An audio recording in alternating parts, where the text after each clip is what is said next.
ఈయనకు మేనమామ సాలు వచ్చింది. అంటే కేసీఆర్ గారికి జుట్లకెళ్ళి వెళ్ళిండు, అబద్ధాలు అడుట్ల జుట్లకెళ్ళి వెళ్ళిండు, మామని మించిన అల్లుడు. నిజాల్ని అబద్ధాలు చేస్తుట్లా ప్రతి మాట అబద్ధమే అధ్యక్ష. 10 ఏళ్ల పాటు ప్రాజెక్టుల పేరు మీద, రీడిజైన్ పేరు మీద కాంట్రాక్టులు వాళ్ళు ఇష్టం వచ్చి లక్షల కోట్ల అప్పులు చేసిన చరిత్ర వాళ్ళది. ఈ రోజు తెలంగాణ ప్రజలందరూ ఏమనుకున్నారు, వీళ్ళు ఏమన్నారు, వీళ్ళు కళలు సాకారం చేసినారు.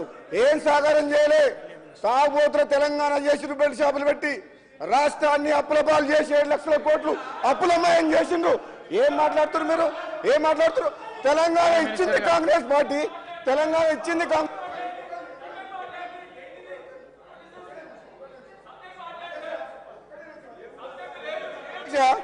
తెలంగాణ కోసం కొట్లాడింది ఎవరు అధ్యక్ష?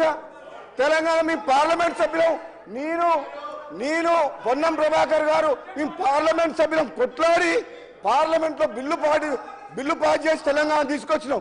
ఈయన తెలంగాణ చావు నోట్ల తలకా పెట్టినా అంటాడు. 100 మంది 1000 మంది చనిపోయింది, కానీ కేసీఆర్ కుటుంబంలో ఎవరికైనా కాలికి దెబ్బన రాకిందా, ఇట్లా గీత పడ్డదా? కానీ అమాయకులను పొట్టలు పెట్టుకున్న చరిత్ర వీళ్ళది, అమాయకులను పొట్టలు పెట్టుకున్న చరిత్ర వీళ్ళది. తెలంగాణ తెచ్చింది మేము, కాంగ్రెస్ పార్టీ ఎంపీలము, తెలంగాణ ఇచ్చింది కాంగ్రెస్ పార్టీ అధ్యక్ష. మినిస్టర్ గారు ప్లీజ్. నేను గౌరవ స్పీకర్ గారిని కోరుతా ఉన్నాను అధ్యక్ష. ప్రధానంగా మన రాష్ట్రానికి సంబంధించిన ఒక ప్రధానమైన అంశం, మూడు ప్రధానమైన అంశాలపైన వారు మాతోనే ఏకీభవిస్తా ఉన్నారా లేదా అని ఇప్పుడే డిప్యూటీ చీఫ్ మినిస్టర్ గారు అడగడం జరిగింది అధ్యక్ష. మీరు మళ్ళా బీజేపీ తరఫున మాట్లాడేది ఉంది, కమ్యూనిస్ట్ పార్టీకి సంబంధించి సార్ ఈరోజు కాదు సార్, వినండి సార్, వినండి. మీరు కంక్లూడ్ చేసిండ్రు, అయిపోయింది సార్. ఈరోజు నేను గౌరవ సభ్యులను కూడా కోరుతా ఉన్నాను, హరీష్ రావు గారు కూడా వారి పూర్తి స్థాయిలో వారి అభిప్రాయాలను కూడా మొత్తం హౌస్ విన్నది. ఈరోజు మేము సింపుల్ తీర్మానం అండి, రాష్ట్ర ప్రయోజనాల దృష్ట్యా నీటి వనరులకు సంబంధించి వారు సపోర్ట్ చేస్తా ఉన్నారా లేదా క్లారిటీ వారి పరంగా ఉన్నప్పుడు ఇంకా ఏమో అవసరం లేదు, ఇది చెప్పేదంతా చెప్పారు. ఉత్తమ్ కుమార్ రెడ్డి గారు పెట్టిన తీర్మానానికి సంబంధించి మరి సంపూర్ణ మద్దతు మీ పరంగా ఉన్నదనుకుంటూ మళ్ళా ఇంకేదో అనుమానాలు వ్యక్తం చేస్తున్నారు అధ్యక్ష.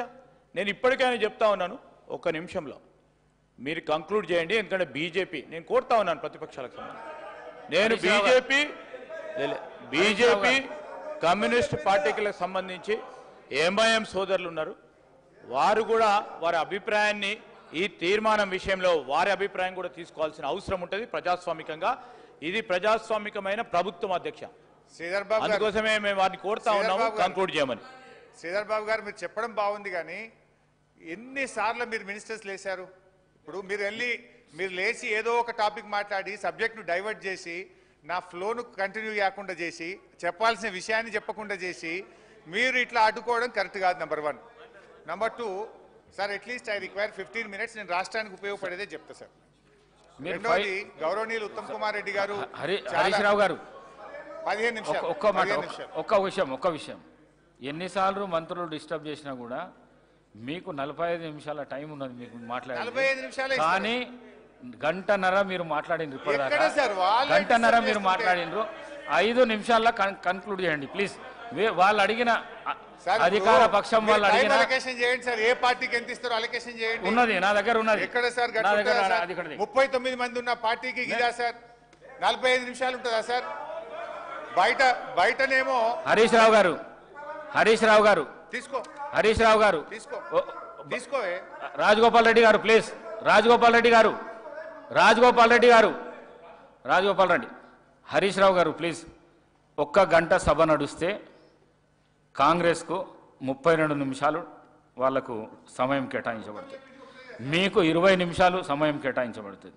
2 గంటలు నడిస్తే 64 నిమిషాలు అధికార పక్షానికి కేటాయించవలసి వస్తుంది, మీకు 39 నిమిషాలు. కానీ ఇప్పుడు నడిచిన 3 గంటలల్లా 1.5 hour మీరే మాట్లాడింది. వాళ్ళ మంత్రుల సమయం తీయంగా ఇప్పుడు 5 నిమిషాలల్లా కన్క్లూడ్ చేయండి ప్లీజ్. 5 నిమిషాలలో దయచేసి అధికార పక్షం అడిగిన 3 రెజల్యూషన్స్ కు మీరు సమ్మతమా కాదా? అది చెప్పండి. వేరే అభిప్రాయం ఉంటే మన చెప్పండి. సార్ ఇప్పటికీ స్పీకర్ సార్ మై అంబుల్ సబ్మిషన్ దయచేసి ఒక 15 నిమిషాలు ఇవ్వండి. 1 2 తీర్మానాన్ని వాళ్ళు లేటుగా అయినా కనీసం అంగీకరించి ముందుకు వచ్చినందుకు మేము స్వాగతిస్తున్నా అని 3 సార్లు చెప్పిన తప్పును ఒప్పుకున్నారు. 2 మీటింగ్లలో వాళ్ళు ఆడ బోర్డుకి అప్పచెప్తామని ఒప్పుకొని ఇప్పుడు నల్గొండ సభ దెబ్బకి ఇవాళ పెట్టినందుకు చాలా సంతోషం, దాన్ని స్వాగతిస్తాం. ఇకపోతే గౌరవనీయులు ఉత్తమ్ కుమార్ రెడ్డి గారు కన్క్లూడ్ చేయండి. నాకు కొంచెం టైం ఇవ్వాలి దయచేసి. 5 minutes వారు 15 minutes నేను చాలా ఇంపార్టెంట్ చెప్పాను. 1 ఉత్తమ్ కుమార్ రెడ్డి గారు చాలా సీనియర్ సభ్యులు, గతంలో కూడా మంత్రిగా పనిచేశారు. వారు ఒక విషయం ఏం చెప్పే ప్రయత్నం చేసిందంటే నేను పోలే కదా మీటింగ్కు, నేను సంతకం పెట్టలేదు అంటుంది. అసలు గవర్నమెంట్ ఎట్లా పనిచేస్తాయి అధ్యక్ష? ఇంటర్నేషనల్ అగ్రిమెంట్లు జరిగినా, ఈ రాష్ట్రాల మధ్య అగ్రిమెంట్ జరిగినా సంతకాలు పెట్టేది అయితే హెచ్ఓడి పెడతాడు, లేకపోతే సెక్రటరీ పెడతాడు తప్ప మంత్రులు పోయి సంతకాలు పెట్టేదో మంత్రులు పోయి మీటింగ్ అటెండ్ చేసేది ఉండదు. ఆ విషయం ఒక్కసారి వారు తెలుసుకుంటే మంచిది. ఇకపోతే అధ్యక్ష, బేసికల్లీ ఈరోజు ఈ నీటి కేటాయింపులు ఎట్లా జరుగుతాయి, ఈ పంపకాలు ఎట్లా జరుగుతాయి? సెక్షన్ 3 మనకు వారు ప్రశ్నించారు. అయితే ఈ నీటి కేటాయింపుల కోసం చాలా ముఖ్యమైన విషయం రాష్ట్రానికి పనికొచ్చే చెప్తా ఉన్నా. నేను రాష్ట్రానికి ఉపయోగపడే విషయం నేను చెప్పే ప్రయత్నం చేస్తున్నా. వారు ప్లీజ్ విక్రమార్క, నువ్వు చాలా సీనియరు. ఎన్నిసార్లు లేస్తారు సార్? హరీష్ రావు గారు ఇరిగేషన్ మంత్రిగా చేశారు. ఒకవేళ ఇరిగేషన్ మీద మాట్లాడాలనుకుంటే ఒకరోజు షార్ట్ డిస్కషన్ తీసుకుందాం, తప్పనిసరిగా వాటన్నిటి మీద మాట్లాడదాం. కానీ ఇప్పుడు ఉత్తమ్ కుమార్ రెడ్డి గారు పెట్టినటువంటి రిజల్యూషన్కి ఈ 3 అంశాలు మేము చాలా స్పష్టంగా అడిగాం.